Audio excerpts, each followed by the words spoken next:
In the old kingdom of Odamara, the big Dumora River flowed like a sleepy snake. Queen Maria was a sad woman. Even though she wore beautiful clothes and a shiny crown, she often went to the river. By the quiet water and the singing birds, she felt a little peace that she didn't feel in the busy palace. One hot day, the air was still, like before a big rain. Queen Maria was heavily pregnant. Soon, her baby would come. She sat by the river, looking at the moving water, trying to feel calm. But she felt a little worried all morning, like something cold and slippery. Suddenly, a sharp pain hit her like lightning. Maria cried out, holding her big belly. Ah! The baby was coming now. She felt scared. She was all alone. Her helpers were busy far away. "Help me," she called, but only the river answered.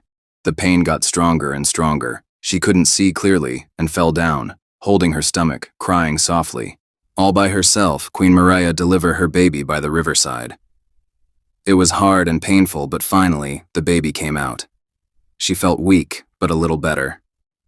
She looked at her new baby, ready to love it. When Maria looked down at the baby in her arms, she expected to feel joy, warmth, love, the kind of happiness that makes a mother weep with gratitude.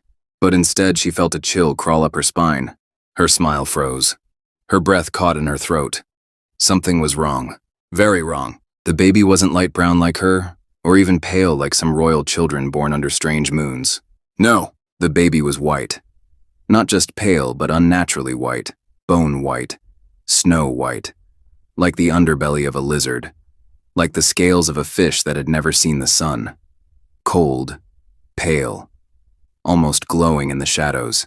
Maria stared, heart pounding in her chest like a talking drum. Her mind refused to accept what her eyes were seeing. "How?" she whispered, lips trembling. Her voice was a ghost in the wind. She looked at her own skin, dark and smooth like polished ebony. Her body, her blood, her very bones carried the richness of the land. And her husband, King Marvek? His skin was darker still, deep and powerful, like thunderclouds before the rain. So how could this child, this white child, come from her womb? The room spun. This wasn't just strange, it was dangerous. Because she knew her husband, knew his heart, knew his pride. King Marvek was not a man who asked questions. He was a king who gave commands, proud, arrogant, feared by many, loved by few. His temper could break men, his silence could crush spirits, and once he believed something, not even the gods could change his mind. He would not see mystery. He would see betrayal. Maria's heart slammed against her ribs. She clutched the baby tighter, as if to hide him from the world. King Marvek would never believe this child was his. He would say she had cheated, that she had lain with a spirit, or worse, with a white man from across the sea. He would see the pale skin and call it a curse, an insult, a shame to his throne. He would not ask for proof. He would not seek answers. He would explode, loud and wild like a bushfire in dry season. "He'll kill me," she thought, panic rising. "And he'll kill the baby too." Tears slipped down her face as she rocked the child gently, her arms shaking. The baby stirred, soft and innocent, unaware of the storm waiting outside. Maria felt her heart break. "I cannot take you to the palace," she whispered, pain thick in her throat. "He will not understand. He will not forgive. He will not let you live." Sadly, Maria wrapped the baby in her soft cloth. Her legs felt weak as she walked to the edge of the river, holding the heavy baby. Gently, she put the baby on the water and cried quietly. The water took the baby slowly away. "Forgive me, my child," she whispered, her voice sad. "Forgive your mother." She watched as the river carried her secret away, her heart breaking. But she had to go back to the palace, to face the king. While Maria went back, the small bundle floated down the river. The baby felt the warmth leave and started to cry, a small, sad sound over the water. But his mother was gone. Even as the river carried her baby away, Queen Maria knew she couldn't stay there by the bank, lost in her sorrow. She had to think fast. Returning to the palace without a child after everyone anticipated a birth was impossible. Wiping the tears that blurred her vision, she slipped away towards the edge of the kingdom where the quiet orphanage stood. An old woman with a gentle smile greeted her at the door. "I need a baby," Maria pleaded. her voice barely a whisper. "I will give you anything you ask, but you must swear never to reveal that I was here." The old woman's eyes held understanding. Without a word, she led Mariah to a cradle and presented a healthy baby boy with skin the color of rich earth. Relief washed over the queen as she held him close. After giving her payment and securing the old woman's solemn promise of silence, Mariah hurried back to the palace, the infant nestled in her arms. Her arrival was met with joyous celebration. Servants cheered, people sang praises, and King Marvek beamed with pride. To the onlookers, Queen Mariah appeared to be a picture of maternal happiness, but inside, a constant ache reminded her of the child she had surrendered to the river. Her secret was a heavy weight in her heart, and she knew that secrets, like the river's currents, often resurfaced in unexpected ways. Downstream, the abandoned infant cried, his small cries swallowed by the vastness of the water. As the river's gentle rocking became less soothing, the baby began to sink, the cool water creeping higher around his tiny limbs. Just when it seemed he would disappear beneath the surface, a figure emerged from the depths, Queen Lumina of the underwater realm. Her scales shimmering like moonlight on dark water, had sensed the disturbance. With a graceful flick of her powerful tail, she reached the sinking child. Lifting him gently, she wondered who would abandon such a fragile life to the river's mercy. Her gaze swept the silent banks, but no one was in sight. The baby's whimpers tugged at her heart. "You will not be alone," she murmured. Cradling him, she descended into her luminous kingdom beneath the waves. But the moment they were fully submerged, the baby choked, his small body convulsing, his face turning pale. Queen Lumina's heart leaped with alarm. Human lungs could not breathe underwater.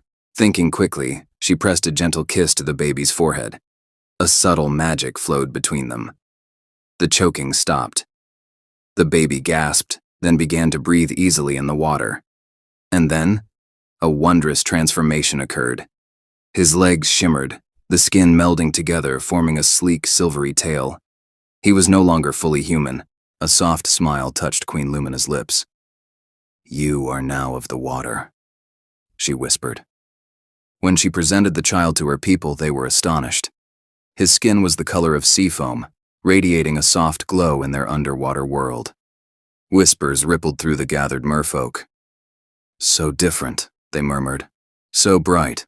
Queen Lumina held him close. "His name will be Ziona," she declared, and the name echoed through the coral gardens in the river. Zion became part of their family. Queen Lumina had a daughter, Dana, whose heart was as open and playful as the ocean itself. She was immediately drawn to the little Zion, treating him with the tender affection of an elder sister. They were inseparable. Several years passed. In the land above, King Marvek rejoiced in his son, had grown into a ruthless young man, full of pride and somewhat arrogant, much like his father. Queen Mariah carried the weight of her secret, a shadow beneath her regal composure. The palace seemed serene, yet a subtle unease lingered. King Marvek harbored a quiet longing for another child, but despite their hopes, Mariah did not conceive again. One evening, as twilight painted the sky, Mariah found the king sitting alone in the courtyard, his expression pensive. Approaching him softly, she asked, "My king, what troubles you? Is not one son enough?" King Marvek looked up, his gaze unreadable. "One son is a blessing," he said slowly, "but there is a waiting, I feel." Mariah's heart quickened. "Waiting for whom, my king?" she inquired, trying to keep her voice even. The king's gaze sharpened. "That is not for you to concern yourself with. You should be in your chambers," he replied, his tone leaving no room for further questions. Mariah bowed her head, a knot of unease tightening in her chest. He didn't shout. No.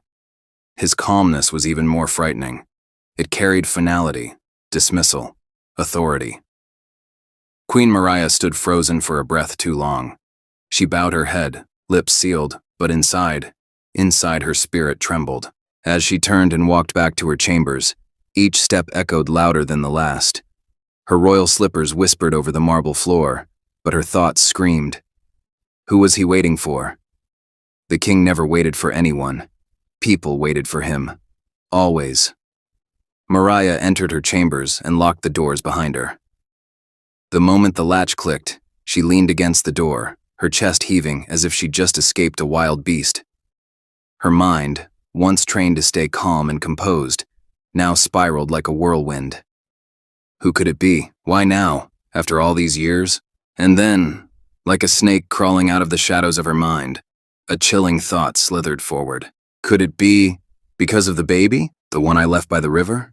Her knees buckled, and she collapsed into her chair, pressing a trembling hand to her mouth. Her vision blurred, not with tears, but with the weight of memories she had buried beneath layers of silence and royal duties. That night, the night that haunted her dreams more than any nightmare, came rushing back like a flood that had been held back too long. She had given birth in secret, far from the palace eyes. But what came out of her womb was not what anyone had expected. The child's skin was pale, ghostly white, unnatural, cold like the belly of a fish, as though the sun had never kissed his flesh. And in her panic, in her fear of King Marvek's fury, she had made a decision no mother should ever have to make. She left the baby by the river, wrapped in silence and shame, and then she went to the orphanage. She found another child, a dark-skinned baby boy with eyes like his father's, fierce, stubborn, royal. She returned to the palace with him in her arms, weaving the perfect lie. And it worked. The kingdom rejoiced. King Marvek was pleased. No one suspected a thing. But now, something had shifted. The king's recent silence, the look in his eyes, the weight of his waiting. It cracked open the door she had kept tightly shut all these years. A heavy fear began to crawl up her spine, whispering the question she dared not ask aloud. What if the child survived? What if someone found him, raised him? What if, the king knows? Her heart thumped wildly. She stood up and paced the room, each step fueled by dread. Her silk wrapper swept behind her like the tail of a spirit, as her thoughts danced dangerously close to madness. Could the king be waiting for that child? For the river's son? She clutched the edge of the table to steady herself. Her body trembled, not from cold but from the raw, pulsing fear that she had run from for too long. That fear now stood at her doorstep, knocking with the persistence of a forgotten past. Outside, life in the palace carried on. Drummers beat softly in the courtyard. Servants whispered and moved like ants. And Prince Cannon, now grown tall and strong, carried himself like his father, proud, sharp and not entirely beloved. The people respected him, yes, but they did not love him. In their eyes, he was a mirror of the king's harshness. The same sharp edges, the same unreachable pride. Behind closed doors, they murmured that he was not to blame. Now the father way train him like that, but still they kept their distance. His charm did not reach their hearts, and Mariah knew why. Because sometimes blood remembers, and what does not belong never truly belongs. That night, the queen sat alone, bathed in the silver light of the moon that poured through her window. The palace was quiet, but her mind was loud. The river, the cry of her pale baby, the weight of the cloth she wrapped him in. It all returned with cruel clarity. She imagined the river's current, cold and merciless, carrying her child far away. Or had someone found him? Did the gods intervene? Was he raised in secret, just like she had raised another in his place? And the king, was he finally facing her sin with eyes wide open? Her heart pounded like a talking drum. Each beat was a warning. The past does not stay buried forever. The river always returns what it takes. And somewhere, perhaps just outside the gates of the kingdom, the truth was walking back home. While Queen Mariah wrestled with the ghosts of her past, far away in the belly of the palace, King Marvek too was a man haunted. The night was thick with silence, yet sleep refused to come. Like a spirit pacing its grave, he moved back and forth in his royal chambers, lost in deep thought. A flickering oil lamp cast dancing shadows on the walls, mimicking the unrest in his soul. On the floor before him were ancient scrolls, yellowed with age, edges frayed like a farmer's wrapper after years in the palace vault. He had spent countless nights reading them, but tonight, one passage refused to leave his mind. It was the old prophecy, one spoken in hushed tones by the elders, written in the ink of mystery, and passed from one king to another like a sacred riddle. Once every 120 years, a child shall be born with skin like ivory, unmarred by sun or dust. The god's offering, a sign of peace and great power. During his time, the kingdom will experience prosperity, and the land shall flourish under his shadow. King Marvek's lips moved silently, repeating those words over and over. The time had come again. The cycle had turned. But where was the child? He pressed his fingers to his temples, trying to banish the unease rising like steam in a pot left too long on fire. The prophecy had never failed before. In every generation that the time came, the child was always born into the royal family. That was how it had always been. The special child. The gift from the gods, born to kings and queens. But now, nothing. Several years had passed, and not a single word had been heard about a pale-skinned child. No sign, no message, just silence. And that silence made the king uneasy, like something was very wrong. Why? Why has the child not appeared under my reign? The thought refused to leave his mind. Unsettled, he summoned the kingdom's chief priest, a man whose wisdom could part the clouds. Baba Orenzeki was old, his beard silver, his back slightly bent. But his spirit was strong, and when he walked, even the guards bowed as if the gods themselves approached. The priest arrived swiftly, bearing no fear in his eyes, only calm. King Marvek did not waste time. He explained his worry, his voice tight with urgency. Baba Orenzeki listened in silence, then nodded solemnly and began preparations for a divine revelation. He drew a sacred circle in the king's chamber, placed cowries at its corners, and lit herbs known only to the spiritual realm. As the smoke curled and thickened, chants rose like the wind before a storm. Low, deep, ancient. The gods were being summoned. King Marvek closed his eyes. The air turned heavy. Time itself seemed to pause. And then, silence. The priest opened his eyes. His gaze was sharp, cutting through the haze like lightning through night. "Your Majesty," he said with certainty, "the child has been born." The king's eyes snapped open, heart pounding like a war drum. "Born?" he echoed. "How can that be? No such child walks our streets." Baba Orenzeki nodded slowly. "The gods say the child exists." The king's face twisted with confusion and rising fury. "Then where is he? Who has hidden him from me?" His voice rose, filled with thunder. "Who dares to steal what belongs to the gods and to me?" But the priest was calm, unmoved. "The gods do not say who, only that the child breathes. He lives, and he is close." King Marvek's rage boiled over. He slammed his fist on the wooden table with such force, the carvings on it seemed to flinch. "This is treachery!" To hide the child is to defy the gods. The priest, in his wisdom, remained silent for a long moment. Then he said gently, "The gift has come, my king, but it is now your duty to find him." Meanwhile, in her chamber, Queen Maria sat as though struck by lightning. Word had reached her, whispers of the king's late-night meeting with the chief priest. She could feel the walls of her secret closing in like a hunter's trap. Her breath came in short gasps. Her hands, once steady and royal, trembled like leaves in the harmattan wind. The child, they're looking for him. They know he exists. She could no longer pretend, no longer hide the truth. The past had found its feet and was walking straight toward her. The next morning, the king's voice rang through the palace. "Bring the queen."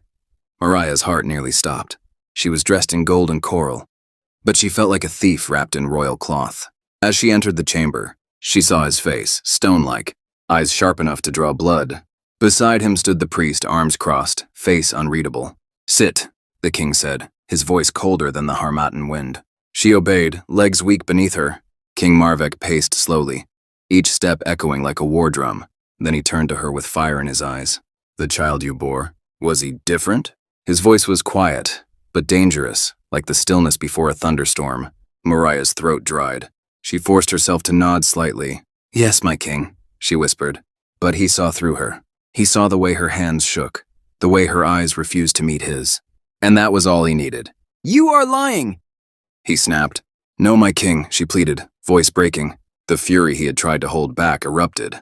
He slammed his hand on the table again, and this time even the guards outside flinched. "Speak! Tell me what you did!" And so the dam broke. Tears streamed down Mariah's face as the truth poured out in heavy, stumbling words. She told him everything. The child's birth, his strange skin, her fear, the river, the orphanage, all of it. The room grew heavy with her confession, as though the gods themselves leaned in to listen. When she was done, silence fell like a curse. King Marvek's face darkened beyond recognition. "You cast away the god's gift," he growled. "You not only betrayed me, you betrayed the kingdom." Mariah bowed her head, sobbing silently. The chief priest stepped forward, his voice calm but firm. "My king, what she did was wrong. But she did it out of fear, fear of what you might do." "Fear of me?" King Marvek roared, eyes wild. Yes, your highness, the priest said boldly. Not just her. Many live in fear of your wrath. That fear has cost you much. The king turned on him, his voice shaking the pillars. Say one more word and you will share her punishment. The priest bowed low, lips sealed. King Marvek's anger was like a storm rumbling through the palace, loud, terrifying and impossible to ignore. His eyes burned with fury, his breath short and sharp like a lion ready to pounce. Prepare the royal guards, he shouted, his voice echoing off the palace walls. We are going to the river! Servants and guards scrambled to obey, afraid to meet his gaze. The air was heavy with tension as the king, dressed in royal robes but burning with fire inside, marched through the gates. Behind him, his guards followed in silence, armed and alert. Queen Mariah's secret had shaken the kingdom to its core, but it was the king's pride that suffered the deepest wound. They arrived at the riverbank, the same place where Queen Mariah had abandoned the white-skinned child 16 years ago. The river glistened under the morning sun, its waters calm, as if mocking the rage of the men standing on its shores. The king stood at the edge, his eyes scanning the water as if it would part and reveal the child to him. He paced back and forth like a lion in a cage, muttering under his breath. 16 years. And no trace? He growled. Is this river not part of my kingdom? Who dares take what belongs to me? The guards searched the area, combing through reeds and thick brush. They checked the water, sent divers below the surface. But there was nothing, no clue, no sign of a child, just silence and flowing water. Frustration carved deep lines into the king's face. Did he vanish into thin air? He whispered harshly. Or is the river itself hiding him from me? The chief priest, who had stood silently all along, now stepped forward. He knelt by the river and placed both hands on the ground. His lips moved in a quiet chant as he called upon the spirits of the water. After a long, breathless moment, he opened his eyes slowly. He is not dead, your majesty, the priest said, his voice calm but certain. His spirit is alive, strong, and not far. The king's eyes narrowed. Then where is he? The priest stood tall, facing the king. The boy, your son, is not among us because he is with the water people. He has been raised by mermaids. A heavy silence fell. The mermaids? The king repeated slowly. You mean, they took him? Yes, my king, the priest replied. The river did not let him die. The mermaids must have found him and raised him in the deep. The king clenched his fists, his jaw tightening. They dared, he said through gritted teeth.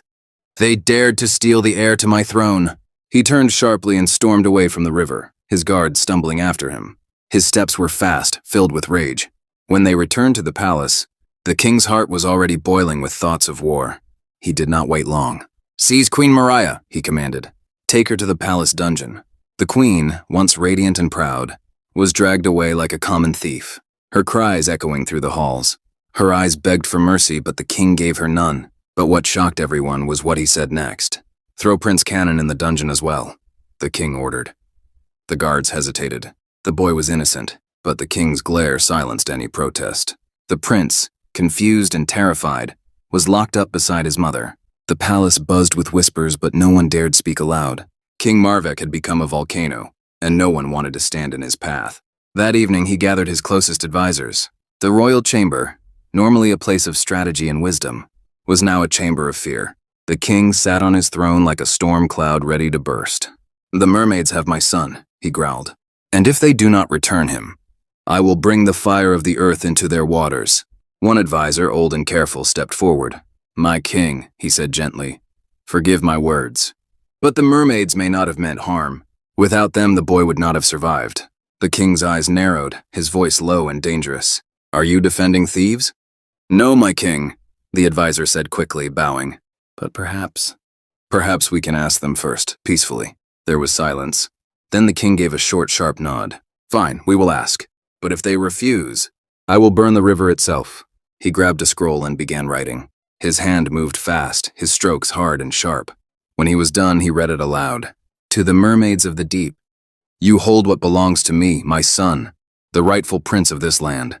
Return him to me within 3 days, or I shall send my wrath upon your waters. King Marvek, king of the living and guardian of the kingdom of Odumara. He rolled the scroll tightly and placed it in a crystal bottle. Summon the river messenger, he barked. When the royal messenger arrived, he took the bottle, bowed, and set off at once. At the riverbank, he pulled out a small ivory flute and played, a haunting tune that drifted over the water. Then he cast the bottle into the river and turned away, never looking back. Beneath the surface, far in the heart of the underwater kingdom, the mermaids noticed the bottle drifting down. One of them, young and curious, swam forward.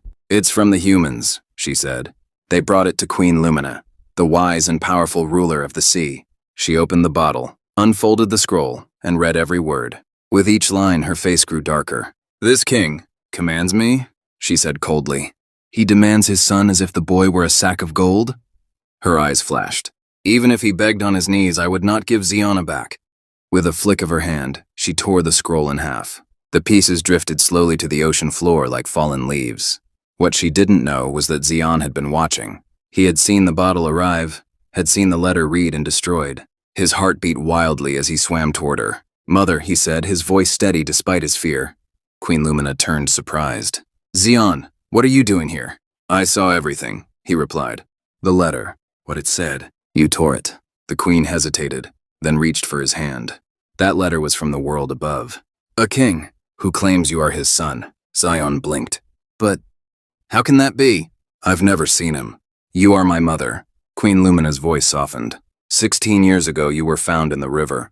You were only a baby, alone and sinking. I took you in. I raised you. You became mine." Zion's voice trembled. "But why was I left in the river? Did they not want me?" The queen's eyes filled with pain. "You were left, my son, but not because you were worthless. You were feared, misunderstood, but you are not alone anymore." Zion stood in the middle of the palace hall, his heart beating fast. His thoughts were all over the place. He felt torn between two worlds. The land where he was born and the river where he had been raised. Everything he knew, every smile, every moment of peace, had come from this underwater world. Slowly he looked up at Queen Lumina. His voice was clear and steady. "I don't want to go," he said. "This is my home. You are my mother." Queen Lumina's eyes softened with love. A warm smile spread across her face as she swam to him and wrapped him in a tight embrace. "Then you will stay," she said with strong certainty. "No king will take you from me, never." Suddenly, Dana swam quickly into the room. Her face was full of fear. She had been listening from behind the coral wall and couldn't stay quiet anymore. "You're not leaving!" she cried as she rushed to Zion and hugged him tightly. Her voice shook with tears. "You're my brother. I won't let anyone take you away from us." Ziana hugged her back just as tightly. "I'm not going anywhere," he said gently. "This is where I belong. With you, with Mother, with the river." Queen Lumina watched them closely. Her heart was full of love, full of pride, but also full of worry. She swam forward and placed her hands on both of their shoulders. "Zion, I will stay," she said in a strong voice. "Let that king send all the letters he wants. Let him shout, let him threaten. Zion is one of us. I raised him. He is my son, and I will protect him, even if it costs me everything." But deep inside her, Queen Lumina was not at peace. Her heart was heavy. She knew King Marvek. He was a man who did not accept no easily. He would come, and when he came, he would bring war with him. 3 days passed and the final day arrived. The sky turned red and gold as the sun began to set. The wind grew strong, and the air was tense, like something big was about to happen. Beneath the river, Queen Lumina and her warriors prepared themselves. Their weapons were ready, their eyes sharp, and their hearts full of courage.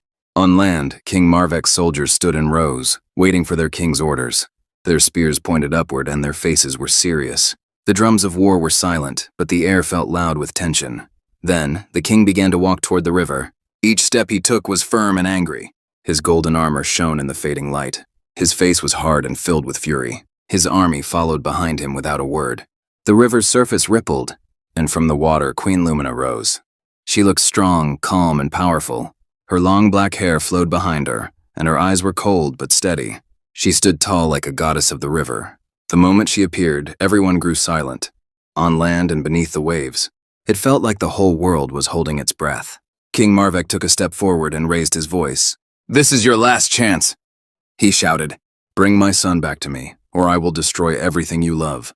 Your warriors, your river, your kingdom. Nothing will be left." But Queen Lumina did not flinch. She stood calmly, her eyes meeting his.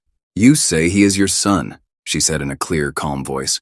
"But where were you when he was dying? Where were you when the river saved him? You left him behind like he meant nothing." The king didn't speak. His face turned red with anger. Queen Lumina stepped closer, the water swirling around her like it was alive. "I gave him life again. I gave him love. I raised him as my own. I stayed when you disappeared. Now you want to take him back like he's some prize? No, that's not how this works. The king's soldiers looked at each other nervously. Even they could feel the truth in her words. If you truly care for this boy, Lumina continued, then you must come with respect, not with threats. You must come with gratitude, not pride. That is the only way we can even begin to talk. Behind her, the merfolk warriors rose from the water. They held their weapons high. They stood beside their queen. The king looked at them, then at Lumina, and then toward the river where his son now called home. He had come to take a boy by force, but now he stood face to face, with a mother's love and a kingdom ready to fight for one of their own. The battle had not yet begun, but everyone knew something big was coming. King Marvek's face twisted with rage, his hands clenched into tight fists, knuckles white. His voice rose like thunder. Enough of your foolish words, he roared, shaking with fury. Give me my son now, or I will take him by force.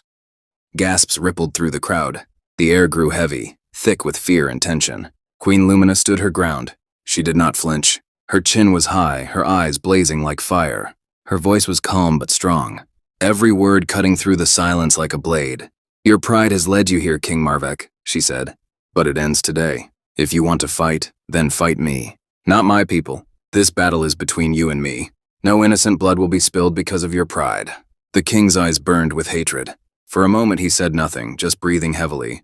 Then, with one swift motion, he pulled out his sword. The metal gleamed under the fading sun, sharp and cold. So be it, he growled. Let us end this. Queen Lumina took one step back into the shallows. The water wrapped around her like it was alive, protecting her. Then, as if the river itself obeyed her command, her shimmering tail transformed. Silver scales melted into skin and her legs appeared, strong and sure. She stood tall in the water, now fully human, and reached behind her. Out came her sword, a long, glowing blade that shimmered like moonlight on waves. Not a single sound could be heard. Both humans and merfolk stood frozen, breath caught in their throats.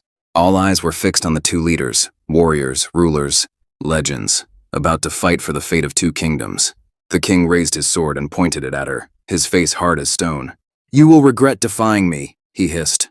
Queen Lumina lifted her blade high above her head, her eyes calm but fierce. No, she said.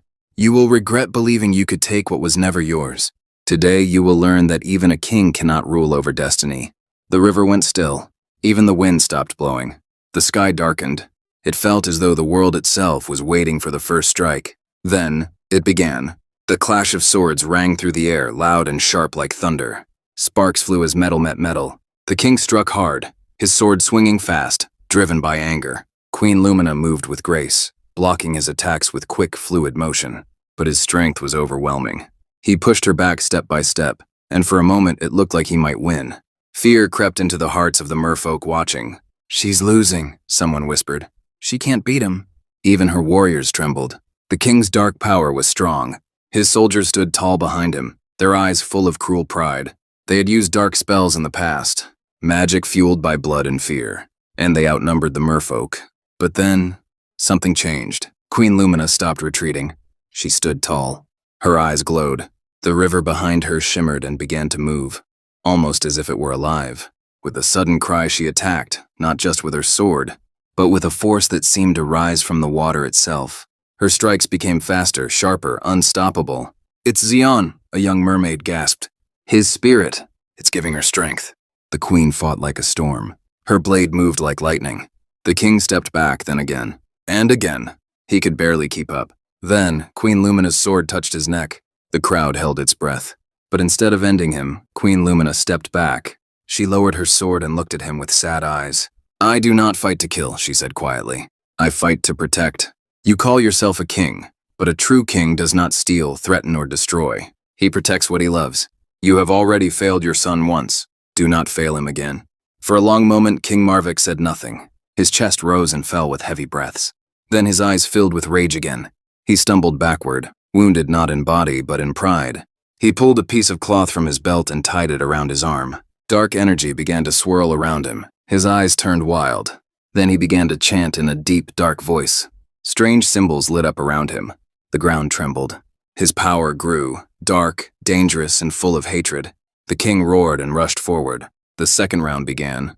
This time the battle was brutal. Their swords struck like thunder. Queen Lumina fought bravely, but the king had grown stronger. unnaturally strong.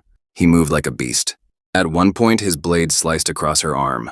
Blood poured into the river, turning the water red. Still, she did not stop.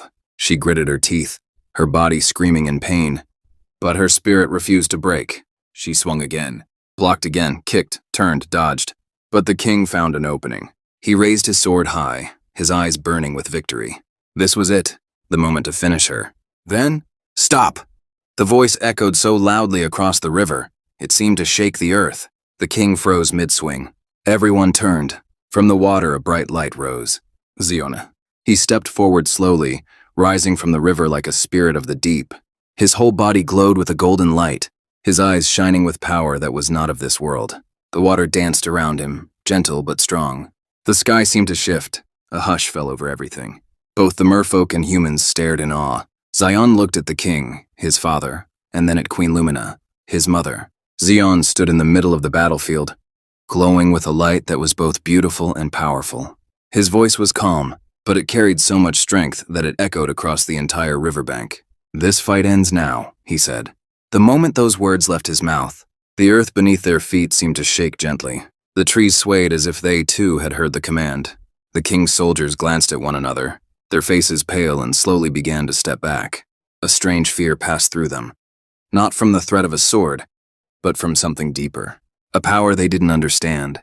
Even King Marvek, still holding his sword tightly, looked at Zion with surprise in his eyes. It was as if, for the first time, he realized his son had become someone far greater than he had imagined. Zion stood tall, shining like the moon reflecting on water. His eyes locked with the king's, not with fear, but with quiet strength. "I can hardly believe that a man like you is my father," Zion said, his voice low but steady. "Thank the spirits I didn't grow up under your rule." The king's face darkened. His jaw clenched, and his hands tightened around the hilt of his sword. "How dare you speak to me like this?" the king roared. "I am your father. My blood runs in your veins." Ziona didn't even blink. "Maybe your blood runs through me, but I choose who I become. And I will not become like you." The king stepped forward, furious. "You are a boy. I have ruled longer than you've been alive. You know nothing of power, of ruling a kingdom of sacrifice." Zion's voice grew sharper. "No, I don't know your kind of power. One that rules by fear and pride. You think strength is in shouting and fighting, but real strength is in knowing when to say 3 small words. I am sorry, but you never learned them." The king's sword trembled in his hand. His eyes were filled with a wild mix of rage and shame. Ziona continued, "You chose war when peace was possible. You would rather see rivers poisoned and people dead. Then swallow your pride and listen." "Enough!" the king shouted.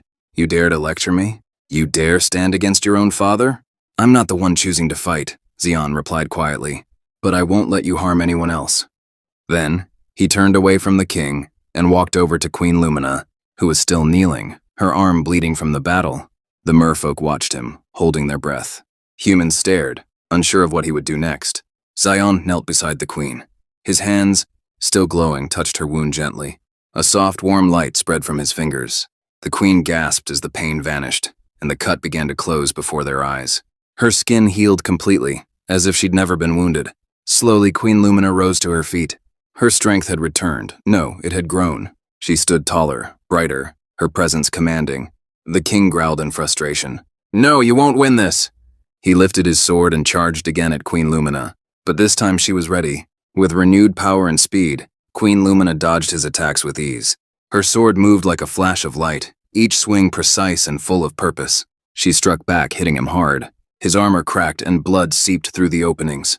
Desperate, the king shouted to his soldiers, "Kill them all! Burn the river! Wipe out the mermaids!" But nothing happened. His soldiers stood still. Not one moved. Then, slowly, one by one, they began dropping their weapons to the ground. The sound of metal hitting earth rang out again and again. And then, they bowed, not to the king, but to Zion. They had made their choice. You traitors!" the king gasped, turning to his men. "You betray your king?" But none of them answered. Queen Lumina moved closer, her glowing sword raised. The king swung wildly at her, but she blocked every blow and finally knocked the sword from his hands. It flew across the field and landed far from reach. He stumbled, falling to his knees, bleeding, breathing hard. Queen Lumina stood over him, her sword pointed at his neck. Everyone was silent. For the first time, real fear entered the king's eyes. And then something unexpected happened. He whispered, I'm sorry. His voice was shaky, almost unsure. But the words were real. Queen Lumina froze. Her sword remained at his throat. She studied his face carefully. Was it trickery? Or was this a man finally broken by his own pride? Slowly, she lowered her weapon. See, she said, her voice calm but firm. Did saying sorry break your bones? Did it strip your crown? No, but it might have saved your soul. She held out her hand. The king looked at it for a long time, then took it. She helped him to his feet. His shoulders sagged, his face full of shame. He turned to the people, his soldiers, the merfolk, even Xion, and bowed his head deeply. I am sorry, he said again, this time louder, clearer. I have let my pride rule me. I have caused pain when I should have brought peace. I beg for forgiveness. The battlefield was still. The king's whispered apology hung in the air like smoke after fire. The warriors, mermaids, and soldiers held their breath, watching what would happen next. The once proud King Marvek now stood broken, kneeling in the dust, his sword tossed aside, his voice trembling with regret. Queen Lumina looked at him in silence for a moment longer, then slowly lowered her glowing sword. She took a deep breath and turned to her people. Peace has come, she said. Let us choose it. Then came Xion, calm and tall, his presence like a rising sun after a stormy night. He stepped between his father and the rest of the world. His voice was quiet, but it carried across the silence like thunder. I forgive you, he said, looking directly into the king's weary eyes. But understand this. Leadership isn't built on fear. It's built on kindness, humility, love. These are the things that last. There was no applause, no cheers, just stillness, sacred and deep, and as those words settled in the hearts of everyone who heard them, slowly the armies began to disperse. The merfolk turned toward the river, their beautiful, glittering tails gliding silently into the water. One by one they vanished beneath the surface, like stars sinking beneath the waves. The humans lowered their weapons. No orders were given, none were needed. Peace had been chosen. Xion walked beside the king, back to the palace. He didn't know how to feel. Part of him still carried the sting of rejection, the weight of betrayal. But another part, the part raised by love beneath the waves, reminded him that mercy was more powerful than revenge. When they reached the palace, the heavy dungeon doors groaned open. From the shadows stepped Queen Maria, her face pale, her eyes heavy with guilt. Beside her stood Prince Canon, confused but unharmed. At the sight of Xion, Queen Maria fell to her knees. Please, she whispered, tears running down her cheeks. Please forgive me. I was afraid. I made a terrible mistake. Xion knelt before her, just as she had, and gently lifted her trembling hands. Mother, he said with a soft smile, I already forgave you. I found something far greater than pain. I found purpose. I found peace, and I found myself. She broke down in sobs, holding him tightly. A change had come over the king, too. His head was shaved, an ancient sign of repentance. Without his crown and flowing robes, he looked older, softer, more like a man than a monarch. And perhaps for the first time that was a good thing. He gathered the entire kingdom, his family, his council, his guards, even the villagers who once feared him. Standing before them with bowed head and bare feet, he spoke with trembling honesty. I have wronged you all, he said. My pride turned me into a tyrant. But I see now, true power lies not in ruling by force but by love. I ask not only for your forgiveness, I promise to do better. A long silence followed. Then one elder stepped forward and placed a hand on the king's shoulder. Then do better, he said simply. Start today. Queen Lumina returned to her kingdom beneath the waves, but a golden trident was left behind as a symbol of peace. She and Xion made a vow. Their people would remain allies, bound not by fear but friendship. Prince Canon was no longer treated as a stray. He remained in the palace, and over time, he and Xion grew close, not by blood but by bond. They became like true brothers. Under Xion's influence, the kingdom of Odumara changed. The darkness faded, the rivers flowed freely, the forests grew wild again. Laughter returned to the markets. No more cries of war, no more bloodshed. And when the king grew old and weary, it was clear who would take the crown. Xiona, once the boy the king had thrown into the river, was now the man destined to rule. His coronation was unlike any the kingdom had ever seen. Humans and merfolk stood side by side, cheering as their new king. Dressed in robes woven with sea pearl threads and earth-colored cloth, stood tall. And in his first act as king, Xion made an announcement. There will be no more use of dark magic in our land. No more blood sacrifices, no more curses. Only light, only peace. The people roared with joy. Years passed, and King Zion ruled wisely. He became known as the King of Two Worlds. He was loved by both land and sea, respected by elders, adored by children, and remembered by all. His story became a legend. Parents told it to their children under moonlit skies. Elders recited it during festivals. Minstrels sang it in the streets. A tale not just of power but of healing, of mistakes and mercy, of pride shattered and love reborn. And always, the story ended with these words: "The strongest kings are not the ones who never fall, but those who rise after they do, with hearts wide open." Zione's journey reminds us that true strength lies in kindness, forgiveness, and humility. He united two worlds not with power but with love. If this story touched you, like, comment, and share it with someone who needs it. And don't forget to subscribe for more powerful African stories. Thanks for watching.